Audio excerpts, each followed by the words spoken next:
الحمدللہ رب العالمین والصلاة والسلام علی اشرف الانبیاء والمرسلین نبینا محمد وعلی آلہ واصحابہ اجمعین وبعد۔ آج کے اس دوسرے سیشن میں چند سوالات ہیں جن پر انشاءاللہ گفتگو کرنی ہے۔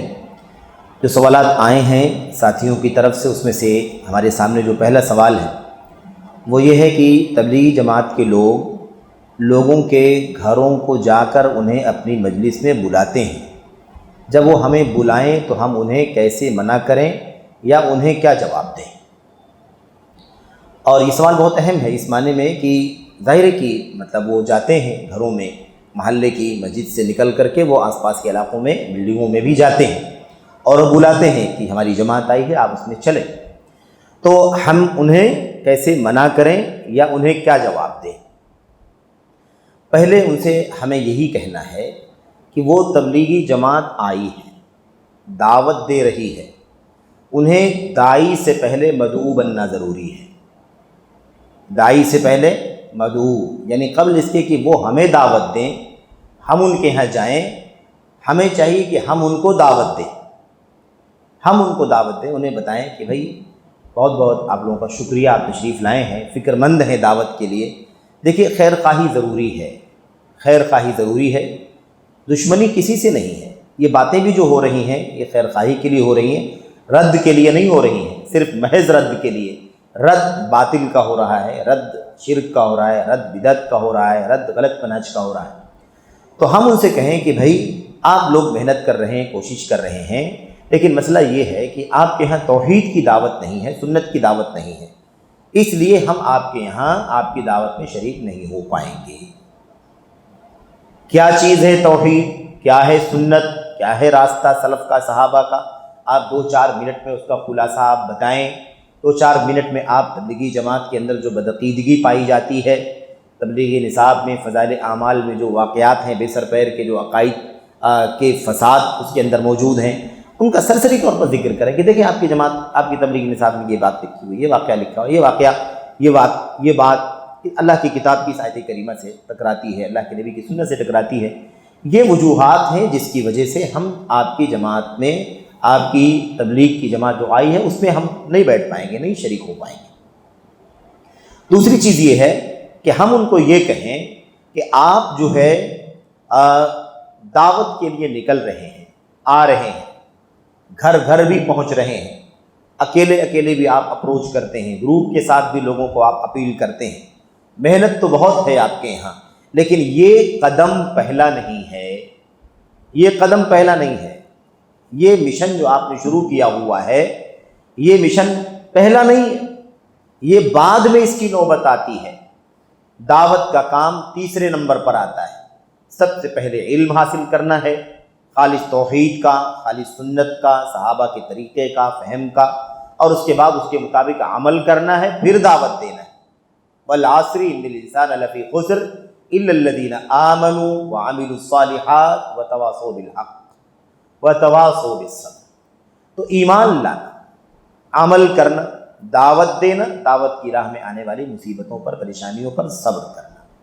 تو یہ ہے اصل میں ترتیب۔ آپ دعوت کے لیے نکلے ہیں، جذبہ آپ کا بہت اچھا ہے، لیکن یہ طریقہ اللہ کی کتاب کا نہیں ہے، طریقہ اللہ کے نبی کی سنت کا نہیں ہے، صحابہ کرام کا نہیں ہے۔ طریقہ یہ تھا کہ اللہ کی کتاب کی آیات کو پڑھنا، اس کے ترجمے کو پڑھنا، اس کے معنی کو سمجھنا، اس پر عمل کرنا، اور اس کے بعد پھر اپنے بھائیوں تک اس پیغام کو پہنچانا۔ یہ ہے طریقہ، اور یہ منہج، یہ کیا ہے؟ یہ راستہ ہے اللہ کی کتاب کا، سنت کا، اللہ کے نبی کے صحابہ کا۔ اس سے پہلے بھی اشارہ دوسری مجلسوں میں بھی ہوا ساتھیوں کے بیچ میں کہ یہ سب منہج ہے، اس میں ہم کہیں کہ ایسا کر لینے میں کیا حرج ہے، ایسا کر لینے میں کیا حرج ہے۔ ایک آدمی کو جذبہ ہے تو کیوں نہ کرنے دیا جائے، کرتا ہے تو اس میں برا کیا ہے، بھلائی ہوگا کچھ لوگوں کا۔ یہی مسئلہ پیچیدہ ہے میرے بھائی، یہاں اجتہاد کی گنجائش نہیں ہے، اپنی رائے کی، اپنی سوچ کی گنجائش نہیں ہے۔ یہ راستہ ہے، یہ راستہ طے ہے، اس راستے سے ہٹ کر کے ہمیں کوئی کام نہیں کرنا ہے۔ کن فقیہن والی مجلس میں بات آئی تھی کہ وسائل الگ ہیں اور مناہج الگ ہیں۔ یہ وسیلہ نہیں ہے کہ اپنے حساب سے آپ استعمال کر لیں، یہاں وسائل کا استعمال کر رہے ہیں، یہ کیمرہ لاؤ، یہ نہیں جمرہ، دوسرا کیمرہ لاؤ، یہ مائک لاؤ، دوسرا مائک لاؤ، لائیو کرو، لائیو یہ وسائل ہے، ٹھیک ہے، جو مسئلہ ہے تو آپ استعمال کریں، کوئی مسئلہ نہیں اس کے اندر۔ کتاب سے مناسب ہے تو کتاب سے نشر کریں، تقریر مطلب اسٹیج سے مناسب اسٹیج سے نشر کریں، آن لائن آف لائن جو آپ چاہیں کریں، وسائل ہیں، لیکن منہج نہیں بدل سکتے آپ۔ دعوت کا ایک منہج ہے، دعوت کا ایک راستہ ہے، اس راستے پر ہی چلنا ضروری ہے، اور وہ راستہ یہی ہے کہ علم پھر عمل پھر دعوت، اسی راستے پر چلنا ہے۔ اس میں کوئی خلط ملط آگے پیچھے اگر کیا گیا تو کسی بھی صورت میں دعوت اپنی اصلی شکل میں باقی نہیں بچے گی۔ یہی جماعت تبلیغ ہے۔ مثال کے طور پر ابھی جو ساتھی نکلتے ہیں یا نکالے جاتے ہیں، ان کو بلا کر لے جایا جاتا ہے، اگر ان کو اسی منہج کے مطابق لگایا جائے تو آپ سوچیے کتنا بڑا خیر عام ہو سکتا ہے، کتنا بڑا خیر عام ہو سکتا ہے۔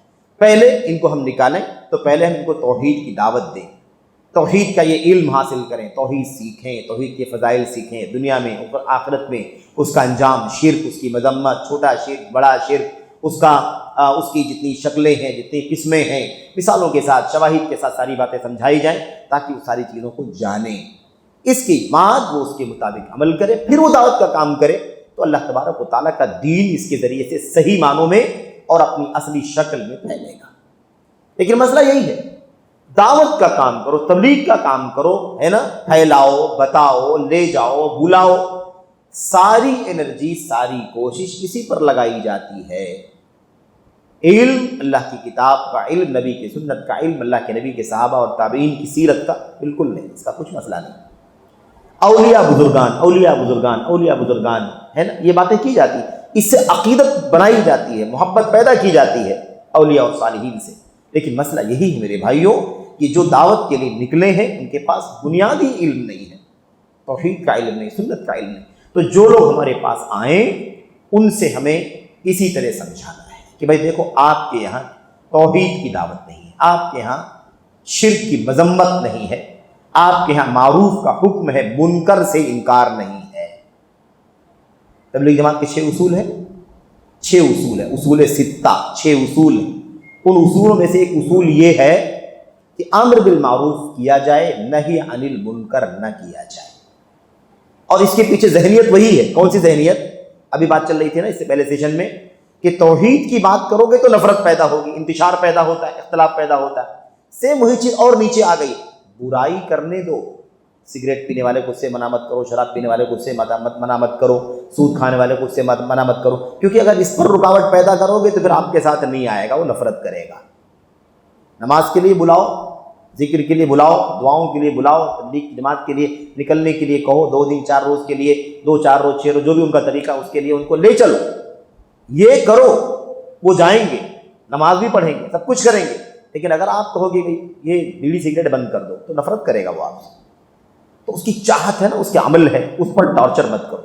تو امر بالمعروف کرو، نہی عن المنکر مت کرو، یہ ان کے اصولوں کے اندر داخل ہے۔ تو اس وجہ سے ہم آپ کے یہاں نہیں آ پائیں گے۔ آپ اپنی اصلاح کریں، آپ توحید کا سنت کا علم حاصل کریں، شرک کی مذمت اور بدعات کی مذمت کا علم حاصل کریں اور اصولوں پر چلیں۔ دیکھو آپ کی کتابوں کے اندر کتنے بدعقیدگیاں ہیں، اس سے آپ میرے بھائیوں، آپ اس سے اپنے آپ کو دور کریں، توبہ کریں، ہے نا، تو ہم آپ کے ساتھ آنے کے لیے تیار ہیں۔ اپنا ایک واقعہ بتاؤں، حالانکہ تجربات بیان کرنا اپنا طریقہ نہیں ہے، یا آپ بیتی بتانا بھی یہ کوئی طریقہ نہیں ہے، اللہ کہ کوئی پہلو کہیں افادیت کا ہو۔ اپنے یہاں اسی علاقے میں گھر کے پاس ہی مسجد ہے، وہاں سے جماعت کے لوگ آئے، گھروں کے اندر آتے جاتے ہیں، اپنے یہاں بھی آئے، پرانی بات ہے، 12 14 سال 15 سال پہلے کی اور پہلے کی بات ہے۔ آئے تو انہوں نے وہی کہا کہ بھائی فلاں فلاں جگہ سے جماعت آئی، آپ چلیے۔ تو ہم نے موٹی بات کھا لی، ان سے پوچھی، نہیں پتا ان کو۔ انہوں نے کہا کہ ہم لوگ عقیدہ اور ایمان وغیرہ کے مسائل ہم لوگ نہیں جانتے ہیں، آپ وہاں چلیں گے تو ہمارے پاس وہاں بڑے لوگ ہیں، ہمارے امیر صاحب ہیں، وہ آپ کو بتائیں گے۔ تو ہم نے کہا کہ امیر صاحب بتائیں گے تو آپ امیر صاحب سے جا کر کے اجازت لے لیجئے کہ میں طالب علم ہوں، میں نے عالمیت کی ہے، میں نے فضیلت کی ہے اور میں دعوت کا ہی کام کرتا ہوں، تو مجھے وہاں ایک درس دینے کی اجازت دیں، 10 15 منٹ 20 منٹ جو بھی وہ چاہیں، مجھے 10 15 منٹ درس دینے کی اجازت دیں تو میں بتانے کے لیے آ سکتا ہوں، کیونکہ یہی میں کام ہے میرا، میں طالب علم ہوں، پڑھتا ہوں اور دعوت کا کام کرتا ہوں، تو مجھے وہاں اجازت دیں۔ تو کہا کہ نہیں، وہ تو امیر صاحب اجازت دیں گے تو ہی آپ آ سکتے ہیں۔ ہم نے کہا ٹھیک ہے، کوئی مسئلہ نہیں ہے، یہ ساتھی یہاں کھڑے ہیں، آپ 2 لوگ جائیں اس میں سے اور امیر صاحب سے اجازت لے کر کے آئیں، تو ابھی ہم آپ کے ساتھ چلیں گے۔ اور 10 منٹ 15 منٹ کا درس دیں گے. نہیں راضی, کہا کہ نہیں, ہم لوگ اسی پر مکلف ہیں, یہی ہماری ذمہ داری ہے کہ ہم جا کر کے لوگوں کو بلا کر کے لے کر کے آئیں, ہم یہ کام نہیں کر سکتے, ہم امیر کے حکم کے آگے نہیں جا سکتے. اس طرح سے انہوں نے بات کہی. تو مسئلہ یہی ہوتا ہے. پھر اس کے بعد سے آج تک کبھی بھی جماعت تبلیغ کے بھائی ہمارے دروازے پر نہیں آئے, کہ ان کو پتہ چل گیا کہ نہیں, یہ لوگ یہاں پڑھے لکھے لوگ ہیں, یہاں علماء ہیں, یہاں طلباء ہیں, یہاں ہمارا کام نہیں ہے. تو مسئلہ یہی ہوتا ہے میرے بھائیوں. تو ان کو ہم یہ سمجھائیں, اس میں پیغام ہے کہ وہ علم حاصل کریں, اس میں پیغام ہے کہ وہ توحید کو اولیت دیں, سب سے پہلی دعوت توحید کی. پھر ہم نے اسے بھی کہا کہ تو آپ لوگ ماشاءاللہ کتنے سالوں سے جماعت تبلیغ میں ہیں؟ کسی نے کہا 5 سال سے, 10 سال سے, 12 سال سے, کسی نے اور زیادہ, مختلف عمر کے لوگ تھے, 6 7 8 لوگ تھے. ہم نے کہا آپ سے ایک مسئلہ اگر کہے تو میں پوچھ لوں. کہا نہیں, مسئلے مسائل ہم لوگ بالکل نہیں جانتے ہیں, ہم لوگ پڑھے لکھے تھوڑی نا. ہم نے کہا پھر آپ لوگ نہیں پڑھے لکھے ہیں, اتنا موٹا مسئلہ زکوٰۃ, روزہ, نماز, موٹے مسائل جس کے بغیر انسان مسلمان ہی نہیں رہ سکتا ہے, آپ اگر اتنی موٹی باتیں نہیں جانتے ہیں تو آپ کیسے جماعت تبلیغ کے لیے, دعوت کے لیے آپ گھروں گھروں کے اندر جاتے ہیں؟ آپ جائیں گے تو لوگ مسئلے پوچھیں گے آپ سے کہ چلو ایک جماعت آ گئی ہے, دعوت کی ذکر پوچھ لیا جائے.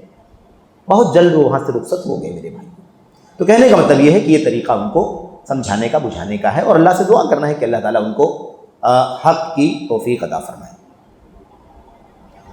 ایسے ہی پھر دوسرا سوال ہمارے سامنے ہے کہ بعض اہل حدیث لوگ تبلیغی جماعت کے دروس میں جاتے ہیں, اور جب انہیں منع کیا جاتا ہے تو وہ کہتے ہیں کہ وہ لوگ صحیح بات ہی بتا رہے ہیں, اس لیے ہم چلے گئے. تو ایسے لوگوں کو کیسے سمجھایا جائے؟ دراصل یہ لا علمی کی بات ہے, حقیقت میں لا علمی کی بات ہے. سادہ لوگ, عوام نہیں ان کو پتہ ہوگا, لا علمی کی وجہ سے وہ ایسا کر رہے ہوں گے, اور انہیں وہی کام ہے کہ ان کو بتایا جائے, ان کو آگاہ کیا جائے.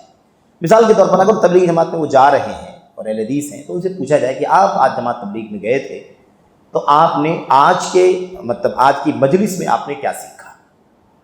کچھ جو آپ نے سیکھا ہو, جو آپ کو بتایا گیا ہو, آپ نے سنا ہو یا پڑھا گیا ہو, تو آپ بتائیے کہ آپ نے کیا پڑھا ہے, کیا سنا ہے. اور پھر اس کے بعد ان کو ان کی باتیں سن کر کے کہ آج یہ باتیں ہوئی, اگر وہ بتا سکتا ہے تو. عام طور پر تو عقیدت کی بنیاد پر لوگ جاتے ہیں, عقیدت کی بنیاد پر لوگ جاتے ہیں, وہ جانتے بھی نہیں ہیں, آپ کو 2 4 باتیں بتا بھی نہیں سکتے ہیں کہ انہوں نے کیا پڑھا ہے, کیا سیکھا ہے. لیکن اگر وہ کچھ باتیں بتاتا ہے تو آپ ان کو سمجھائیے کہ آپ نے یہ واقعہ سنا, آپ نے یہ قصہ سنا, آپ نے یہ بات سنی, اس کے اندر کیا عیب ہے, اس کے اندر عقیدے کا فساد کیا ہے, اس کے اندر صحیح ضعیف کیا ہے, اس کے اندر مطلب درست کیا ہے, بے بنیاد کیا ہے. یہ ساری باتیں واضح کریں تاکہ وہ بصیرت کی روشنی میں اس سے الگ ہو. لیحییٰ من حی عن بینہ ویہلک من ہلک عن بینہ. جو زندہ رہے وہ دلیل کی روشنی میں زندہ رہے, اور جو مرے وہ دلیل کی روشنی میں مرے. اس کا مطلب کیا ہے؟ آیت کریمہ کا مطلب یہی ہے کہ اس لیے نہیں کہ بس ظاہری نفرت کی بنیاد پر وہ الگ ہو جائے, ظاہری عقیدت کی بنیاد پر جڑ جائے, بلکہ اصول کی بنیاد پر جڑے اور اصول کی بنیاد پر الگ ہو. صحیح اصولوں کی بنیاد پر کام ہو رہا ہے تو جڑے, اور غلط اصولوں پر کام ہو رہا ہے تو اس سے الگ تھلگ ہو جائے. تو اصل میں یہی ہے کہ اگر کوئی اہل حدیث مثال کے طور پر جاتا ہے نا ان کے دروس میں, اور دروس میرے بھائیوں کیا ہے, دروس وہی جماعت تبلیغ کا جو نصاب ہے فضائل اعمال, اسے وہ پڑھتے ہیں, ہے نا, پڑھ کر کے سناتے ہیں, وہی ہے. اس کے علاوہ وہ باہر کہاں نکلتے ہیں.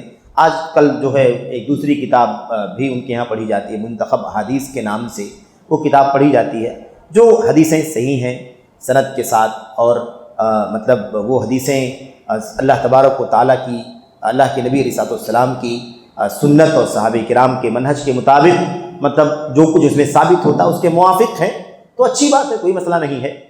لیکن میرے بھائیوں عام طور پر تبلیغی نصاب کی جو باتیں ہیں اس میں آپ کو خلل کہیں نہ کہیں نظر آئے گا. ہر صفحے 2 صفحے 4 صفحے کے بعد آپ کو کوئی نہ کوئی خلل ضرور نظر آئے گا. عقیدے کا خلل, منہج کا خلل. میرے بھائیوں ایسے ہی تصوف کی بہت ساری باتیں, قصے, کرامات, واقعات جو سراسر کتاب و سنت سے ٹکرانے والی چیزیں ہیں. اس لیے ہمیں ان کو بتانا ہے, آگاہ کرنا ہے کہ دیکھو آپ علم سے جڑ رہے ہیں, بہت اچھی بات ہے, لیکن آپ ان مجلسوں سے جڑیں جہاں آپ کو کتاب و سنت کی روشنی میں صحیح عقیدہ, صحیح منہج, صحیح عمل, صحیح سلوک, صحیح اخلاق اور کردار بتایا جاتا ہو, وہاں آپ جڑیں. یہاں آپ جہاں بیٹھتے ہیں تو وہاں یہ ساری بدعقیدگیاں ہیں. کیوں؟ اس لیے کہ یہ ایک ایسی حقیقت ہے کہ جو جن سے زیادہ گھلتا ملتا ہے ضرور ان سے متاثر ہوتا ہے. متاثر ہوئے بغیر نہیں رہ سکتا، کچھ نہ کچھ ضرور متاثر ہوگا۔ کچھ اگر نہیں ہوگا، ٹھیک ہے، ان کے عقائد، ان کے باطل عقائد یا غلط مثال نظریات اگر وہ نہ بھی قبول کر لے تو کم از کم گوشہ نرم ہو جائے گا اس کے سلسلے میں۔ ان کی برائیاں اتنی بری نہیں لگیں گی جتنی بری وہ ہیں۔ اس لیے یہ بھی بہت بڑا خسارہ ہے کہ انسان کے دل سے شرک کی مذمت کم ہو جائے، شرک کی قباحت کم ہو جائے، بدعقیدگی کی قباحت کم ہو جائے، یا مثال کے طور پر بے سر پیر کی باتیں، بے دلیل ضعیف موضوع روایات جو باتیں بیان کی گئی ہیں، ان تمام چیزوں کی جو نکارت ہے وہ اس کے دل سے کم ہو جائے گی۔ بہت بڑا نقصان ہے، بہت بڑا نقصان ہے، اس لیے اس سے بچنے کی ضرورت ہے، اور ایسے ہی لوگوں کو سمجھانا چاہیے۔ تو دلیلوں کی روشنی میں سمجھائیں گے تب لوگ سمجھیں گے کہ ہاں بھائی ہمیں کیا کرنا چاہیے، کیا نہیں کرنا چاہیے۔ نہیں جانا ہے، کیوں نہیں جانا، وجہ کیا ہے؟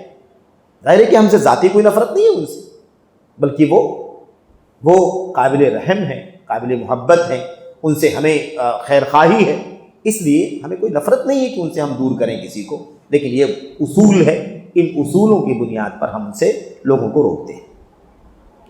ایسے ہی تیسرا سوال کیا گیا ہے، سوال نمبر 3، اس کے اندر یہ ہے کہ کیا غیر مسلم حکمران اور حکومت کے خلاف بولنا بھی خارجیت ہے؟ دیکھیں، خارجیت کا جو اصل معنی ہے وہ یہی ہے کہ آدمی بغاوت کرے، حاکم کے خلاف نفرت پھیلائے، دشمنی پھیلائے۔ اب اس کا اصل جو اطلاق ہے وہ اسلامی حکومت، مسلم حکمراں، مسلم علماء، مسلمانوں کی جماعت، اس سے اس کا اصل تعلق ہے۔ لیکن جہاں ایک ایسے ملک میں ہم رہتے ہیں جہاں پر اسلامی نظام تو نہیں ہے لیکن ایک جمہوری نظام کے تحت مسلمانوں کو ان کے دین پر، ان کے عقیدے پر، ان کی تعلیم و تربیت پر، ہے نا، ایسے ہی ان کے کہہ لیجئے کہ دینی مراکز، مساجد ہیں، مدارس ہیں وغیرہ، ان سب پر چلنے، قائم کرنے، ہے نا، تعلیم تربیت کا نظام چلانے، ان تمام چیزوں کی جمہوری بنیاد پر اجازت ہے۔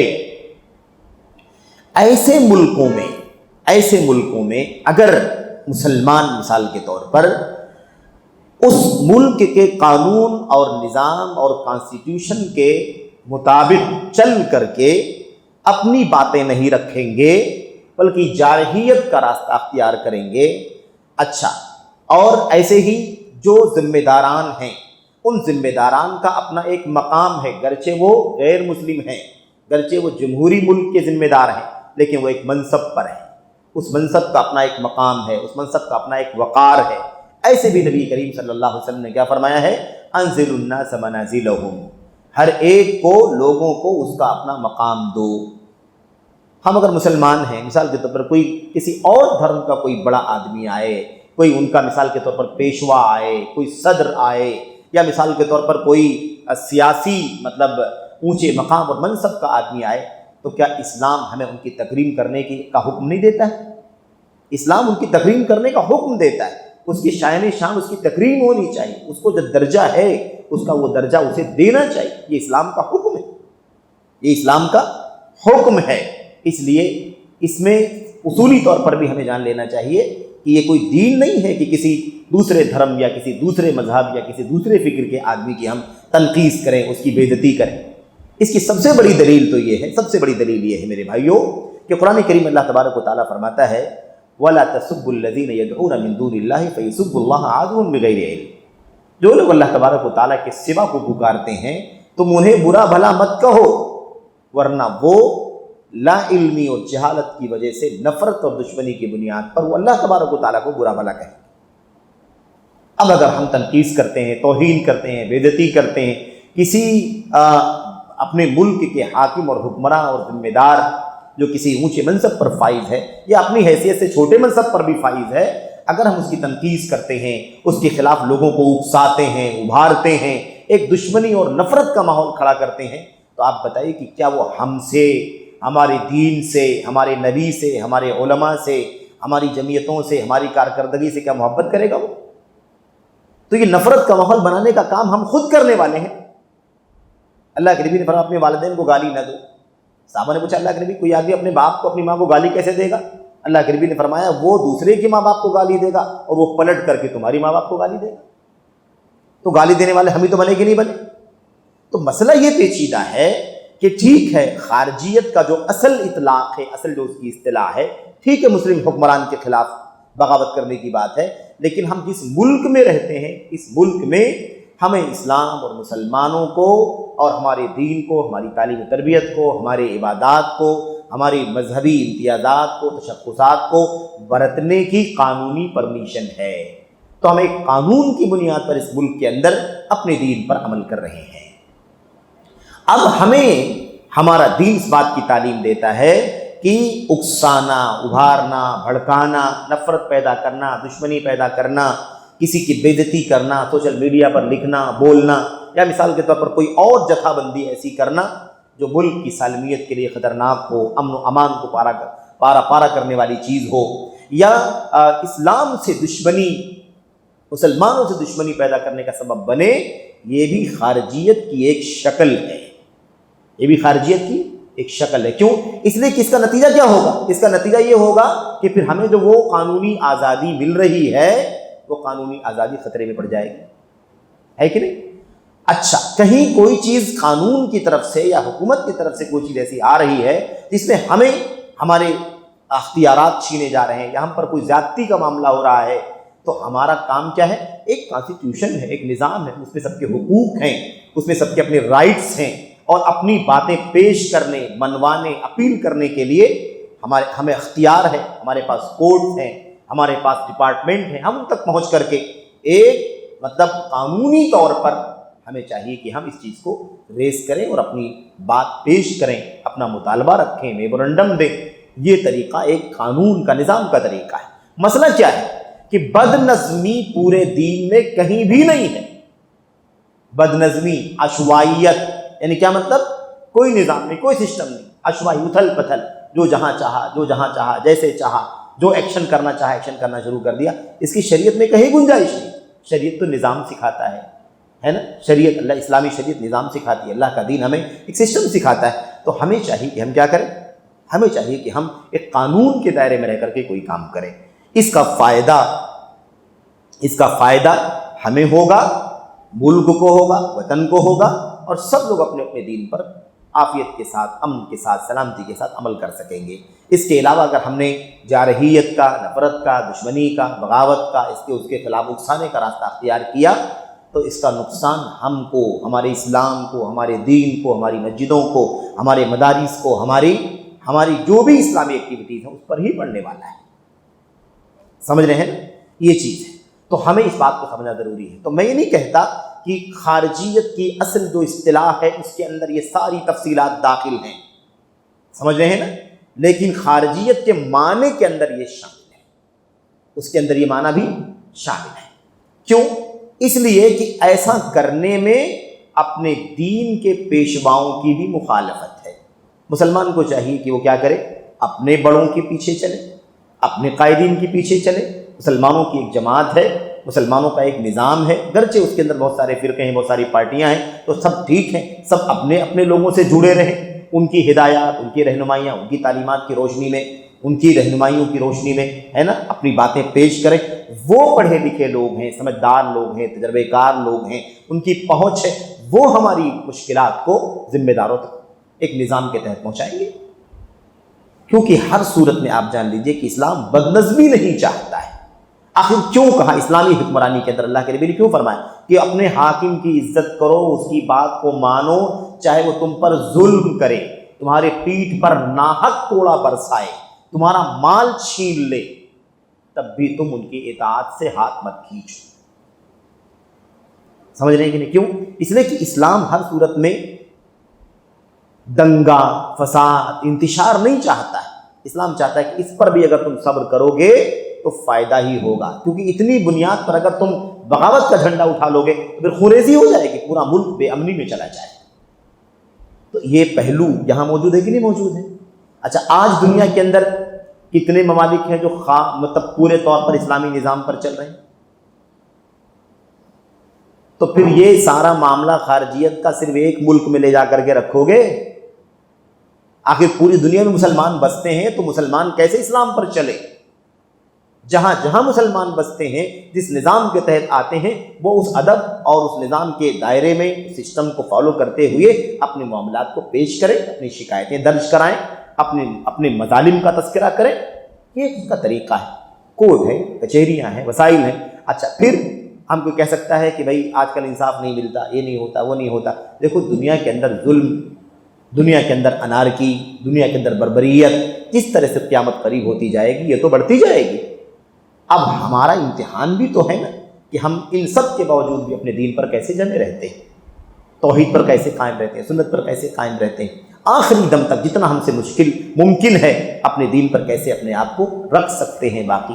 انہی تمام چیزوں کی طرف اشارہ کر کے اللہ کے نبی نے فرمایا تھا، ایک دور آئے گا کہ اللہ کے دین پر قائم رہنا آگ کے انگارے پر چلنے سے بھی زیادہ مشکل ہو جائے۔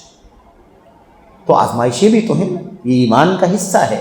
فتنوں کی پیشین گوئی اللہ کے نبی نے فرمائی ہے، ہمیں سمجھ کر کے چلنا ہے کہ ان حالات سے ہمیں گزرنا پڑے گا۔ تو بہرحال یہ ہے اس مسئلے کا خلاصہ، اس کا جواب۔ ایک مسئلہ اور ہمارے سامنے ہے، کیا مولانا الیاس رحمہ اللہ کی جماعت اہل سنت والجماعت میں سے ہے؟ اس سے پہلے سیشن میں بات آ چکی ہے۔ شیخ بن باز رحمۃ اللہ علیہ سے پوچھا گیا تھا جماعت تبلیغ کے بارے میں کہ کیا یہ 72 فرقوں میں شامل ہے؟ انہوں نے فرمایا ہاں 72 فرقوں میں شامل ہے۔ تو 72 فرقوں میں شامل ہے، کیوں شامل ہے؟ کوئی نفرت ہے مولانا الیاس صاحب سے؟ نہیں، بالکل نہیں۔ اس جماعت سے کوئی نفرت ہے؟ بالکل نہیں۔ اس لیے کہ عقیدے اہل سنت والجماعت والے نہیں ہیں، صحیح معنوں میں عقیدے اہل سنت والجماعت والے نہیں ہیں۔ اشعریت کا عقیدہ، ماتریدیت کا عقیدہ اہل سنت والجماعت کا عقیدہ نہیں ہے، سمجھ رہے ہیں؟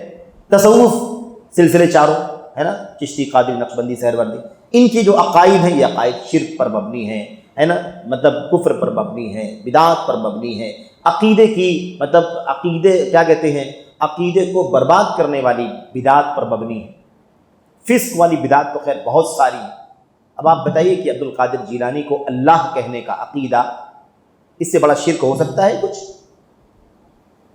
جماعت دیوبند کے، جماعت تبلیغ ہی کے وہ بڑے عالم ہیں امداد اللہ مہاجر مکی، وہ شیخ عبد القادر جیلانی کو الوہیت کے مقام پر سمجھتے ہیں، اس لیے اہل سنت والجماعت میں سے نہیں ہے۔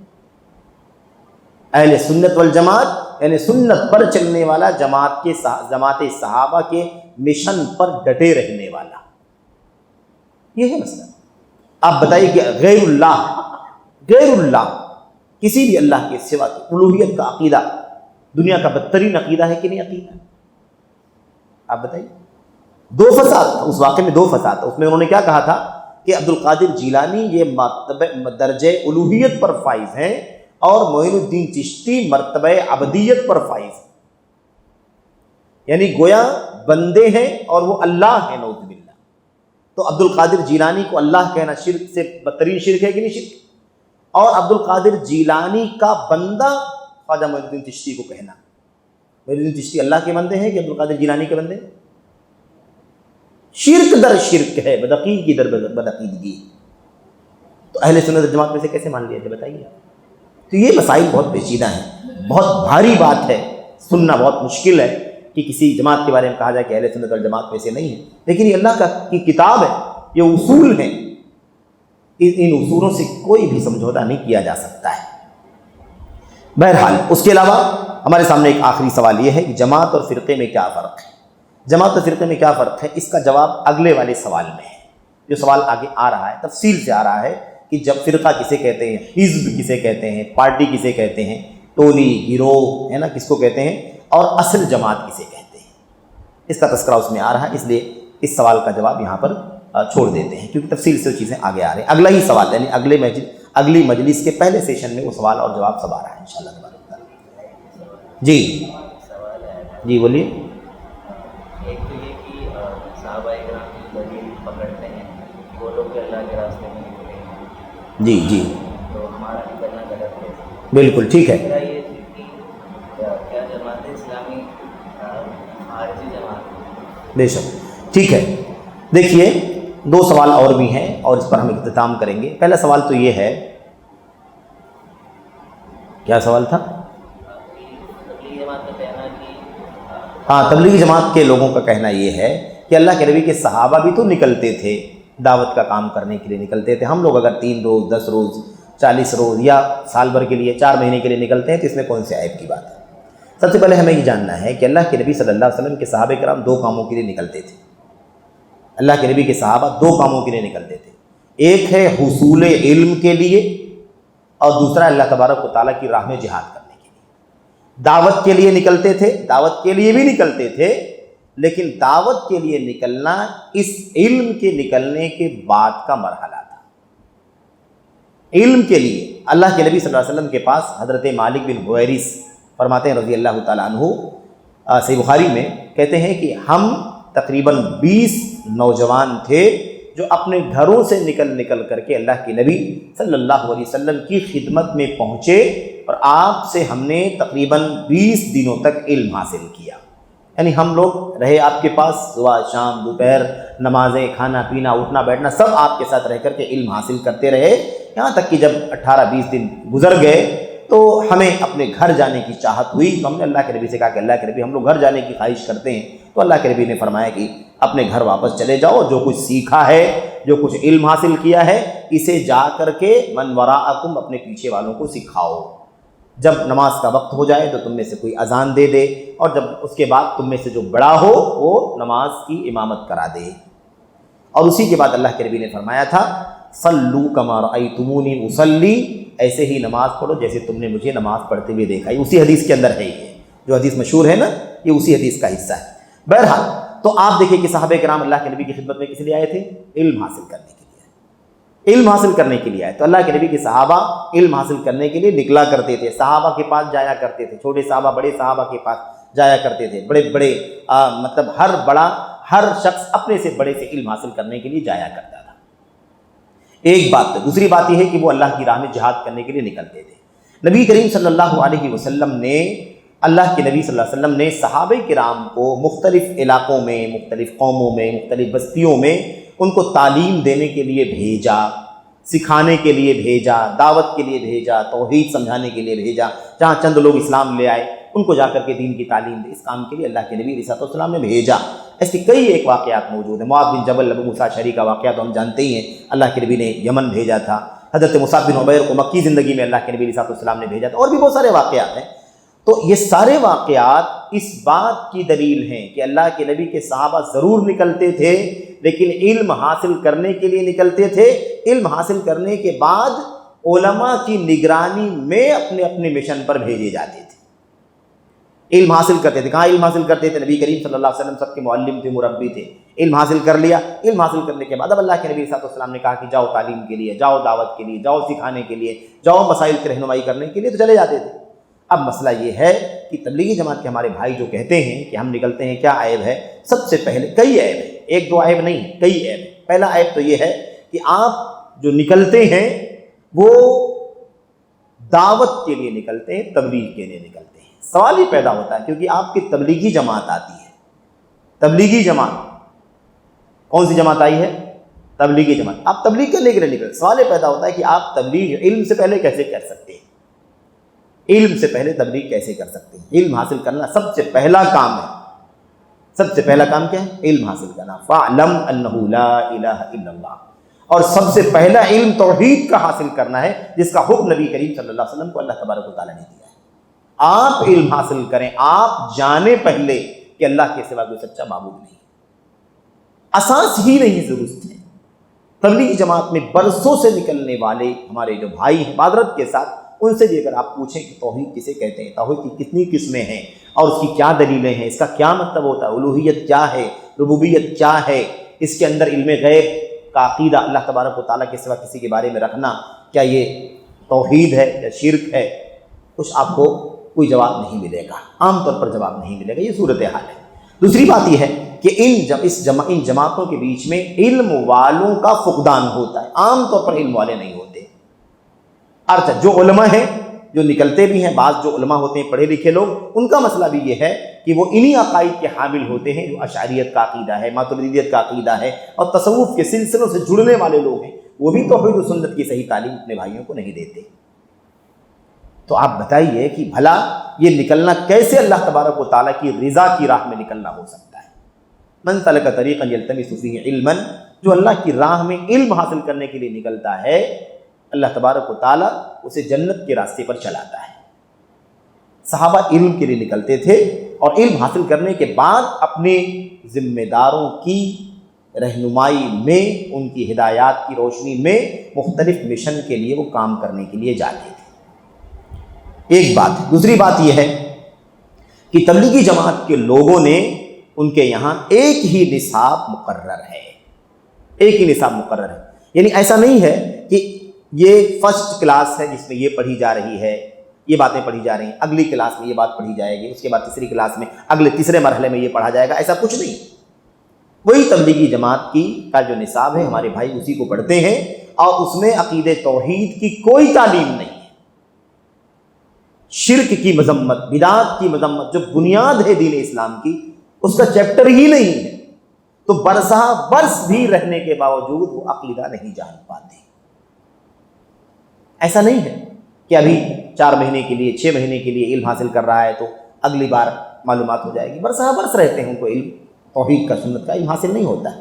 یہ مسئلہ ہے۔ اور پھر مسئلہ یہ ہے، تیسرا مسئلہ یہ ہے کہ توحید کا علم ان کے یہاں کیوں نہیں ہے؟ اس لیے کہ وہ اس لیے نہیں کہ نصاب میں شامل نہیں کیا گیا ہے توحید کا چیپٹر، شرک کی مذمت کا چیپٹر، سبق اس کا جو باب ہے وہ شامل نہیں کیا گیا، اس لیے نہیں پڑھتے ہیں۔ اس لیے کہ نظریہ چھپا ہوا ہے کہ عقیدے کی بات کرنے سے، توحید کی دعوت دینے سے انتشار پیدا ہوتا ہے، توحید کی دعوت سے انتشار پیدا ہوتا ہے، اس لیے وہ توحید کی دعوت دینا نہیں چاہتے۔ تو یہ سب سے بڑا مسئلہ، اس لیے خلط ملط نہیں ہونا چاہیے۔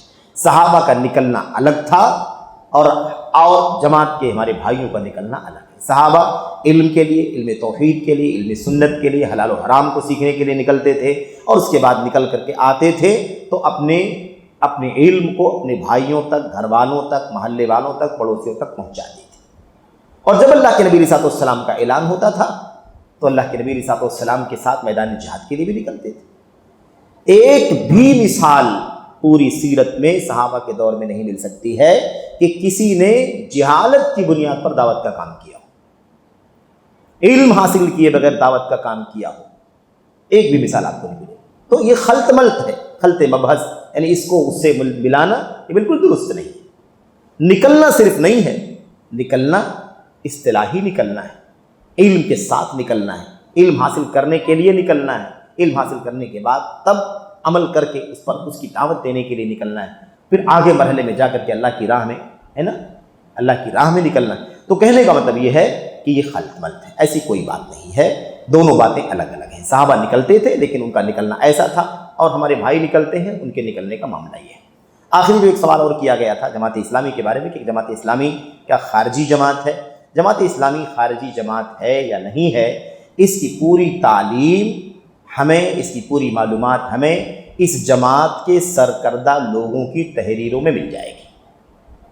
اس جماعت کے سرکردہ لوگوں کی کتابیں اگر پڑھی جائیں گی تو آپ کو معلوم پڑ جائے گا، آپ کو معلوم پڑ جائے گا۔ آپ سرسری طور پر میں خالی اشارہ کروں آپ کے سامنے کہ مثال کے طور پر جماعت اسلامی کے جو بانی ہے مولانا مودودی صاحب رحمۃ اللہ علیہ، مولانا مودودی صاحب کی جو کتابیں ہیں مثال کے طور پر، اس میں ان کے نظریات آپ دیکھیں۔ پھر اس جماعت سے جو بہت سارے لوگ وابستہ ہوئے ان کی کتابوں کو آپ پڑھیں، سید قطب کی کتابوں کو پڑھیں، حسن البنا کی کتابوں کو پڑھیں، یا اور بھی جو لوگ ان سے جڑنے والے لوگ ہیں ان کی کتابوں کو پڑھیں، تو آپ کو معلوم پڑ جائے گا کہ خارجی جماعت ہے کہ نہیں ہے، خارجی جماعت ہے کہ نہیں ہے۔ ان کے عقیدے کے اندر، ان کی تحریروں میں، ان کے مزاج میں یہ خروج کا ماحول بنایا جاتا ہے۔ سب سے پہلی بات یہ ہے کہ ان کا سوچنا یہ ہے کہ اسلامی حکومتیں جو چل رہی ہیں وہ مسلمان حکومت ہے ہی نہیں۔ مثال کے سعودی حکومت چل رہی ہے، اس کو کہتے ہیں کہ اسلامی حکومت ہے ہی نہیں۔ باقاعدہ کتابوں میں لکھتے ہیں کہ پورے روئے زمین پر کوئی ایک بھی اسلامی حکومت نہیں ہے، جزیرے عرب کے قلب میں، اس کے دل پر 1 صدی سے توحید و سنت کی حکومت قائم ہے۔ یہ کیا ہے؟ تو آپ ان کو مسلمان نہیں سمجھ رہے ہو، اسی لیے ان کے خلاف بغاوت کرنے کی بات کر رہے ہیں۔ کہتے ہیں مسجدوں کی میناروں سے جو تکبیر کی آوازیں بلند ہو رہی ہیں، اس سے مرعوب ہونے کی ضرورت نہیں ہے، ان کے دل ایمان سے خالی ہے۔ خارجیت ہے کہ نہیں خارجیت؟ صرف یہ اشارہ ہے۔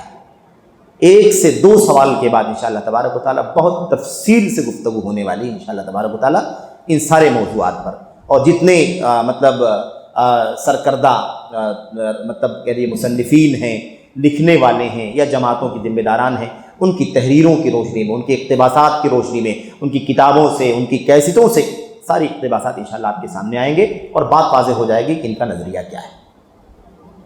تو بہرحال مسلمانوں کو اسلام سے خارج کرنے کا نظریہ، مسلمانوں کو اسلام کے راہ، اسلام میں مسلمانوں کو اسلام پر چلنے والا نہ ماننا، یہ خروج کی پہلی بنیاد ہے۔ خروج یہی نہیں ہے کہ ہتھیار اور تلوار اور فلاں چیزیں لے کے نکل جایا جائے، خروج کی جڑیں اور پہلیں۔ علامہ ابن عثیمین رحمۃ اللہ علیہ نے کہا تھا کہ جو ہتھیار کے ساتھ جس نے خروج کیا، اس نے بعد میں خروج کیا، پہلے اس نے زبان اور نظریے کے ساتھ خروج کیا۔ نظریے اور فکر کا خروج پہلے ہوتا ہے، پھر زبان کا خروج ہوتا ہے، پھر اس کے بعد ہتھیار کا خروج ہوتا ہے۔ تو یہ چیز ہے اصل میں بہت خطرناک نظریہ ہے یہ۔ اب مثال کے طور پر آج بھی وہ اسلامی حکومت قائم، دینی اقامت دین قائم کرنے کی بات صبح شام کرتے ہیں، دین قائم کرنا ہے، دین قائم کرنا ہے، دین قائم کرنا ہے، حکومت الہیہ قائم کرنی ہے، حکومت الہیہ قائم کرنی ہے، دین قائم کرنا ہے۔ دین کیا ہے جسے قائم کرنا ہے، اور اللہ کی حکومت کیا ہے جسے قائم کرنا ہے؟ کوئی ڈیفائن کر کے بتائے کہ کیا ہے اللہ کی کتاب میں، نبی کی سنت میں؟ کیا اس کام میں توحید سے پہلے بھی کوئی چیز ہے؟ اللہ کے نبی محمد الرسول اللہ صلی اللہ علیہ وسلم جب آئے تو آپ نے سب سے پہلی دعوت کیا لوگوں کے سامنے دی؟ قولوا لا الہ الا اللہ تفلحوا۔ اللہ کی توحید، نہ نماز، نہ روزہ، نہ حج، نہ زکوٰۃ، نہ قربانی، نہ کچھ نہیں، صرف اور صرف شروعات کہاں سے کی؟ توحید۔ جماعت تبلیغ، جماعت اسلامی کے پاس اتنے سارے لٹریچر ہیں، 2-4 کتابوں کا نام بتائیں جس میں سچی توحید، توحید خالص اور توحید خالص کی ضد، اس کے برعکس شرک اور شرکیات اور اس کی ساری تفصیلات جو کچھ بھی ہیں، جس میں ان تمام چیزوں کا جس کتاب میں بیان کیا گیا۔ یہ جماعت لٹریچر کی جماعت کہلاتی ہے، ان کے پاس بہت میٹیریل ہے، بہت لٹریچر ہے، دنیا بھر کے لٹریچر ہے، لیکن ان کے پاس آج تک اسلام کی سچی شرح موجود نہیں ہے جس کی شروعات توحید خالص سے ہوتی ہے، سنت صحیحہ سے ہوتی ہے۔ تو یہ واحد جماعت ہے میرے بھائیوں، توحید و سنت کا مشن، سلف صالحین کے راستے کا مشن لے کر کے چلنے والی جماعت اہل حدیث، جو الحمدللہ پوری دنیا میں واحد جماعت ہے جو اس کو عملی طور پر بھی برت رہی ہے۔ ان کا ایک بھی درس، ان کا ایک بھی پروگرام، ان کی ایک بھی لٹریچر، ان کی ایک بھی کتاب، ان کا ایک بھی لٹریچر الحمدللہ اللہ کے فضل و کرم سے توحید و سنت کی خالص دعوت سے خالی نہیں ہوتا۔ اور اس کے لیے ساری قربانیاں، سارے طعنے، ساری تشنیع، سارے مظالم برداشت کرنے کے لیے تیار ہیں، زبانوں سے، قلموں سے، ہتھیار جو بھی آپ کریں، لیکن یہ مشن جماعت اہل حدیث کبھی چھوڑ نہیں سکتی۔ تو بہرحال یہ ہے حقیقت، ساری تفصیلات انشاءاللہ تبارک و تعالیٰ آئیں گی، جلدی نہ کریں، بہت سارے مسائل ایسے ہیں جو آ رہے ہیں آگے، اس لیے سرسری طور پر یہ چند باتیں۔ اللہ سے دعا ہے کہ اللہ تبارک و تعالیٰ ہمیں اور آپ کو ان نئے راستوں سے، جدید راستوں سے واقف ہونے کی، اس کی حقیقتوں کو جاننے کی اور اس سے بچنے کی توفیق عطا فرمائے، اور ان راستوں پر چلنے والے جو ہمارے بھائی ہیں، اخلاص کے ساتھ اور ہمدردی کے ساتھ، خیرخواہی کے ساتھ انہیں ان راستوں سے نجات دلا کر اس راہ پر جو سلف کا راستہ ہے، کتاب کا، سنت کا، صحابہ کا، تابعین کا راستہ ہے، اس راستے پر لانے کی توفیق عطا فرمائے، تاکہ اللہ تعالیٰ دنیا میں بھی عزت عطا فرمائے اور آخرت میں بھی اللہ تبارک و تعالیٰ اپنی جنت سے، اپنی رضامندی سے نوازے۔ آمین رب العالمین۔ وصلی اللہ وسلم وبارک علی نبینا محمد وعلی آلہ وصحبہ اجمعین۔ السلام علیکم ورحمۃ اللہ وبرکاتہ۔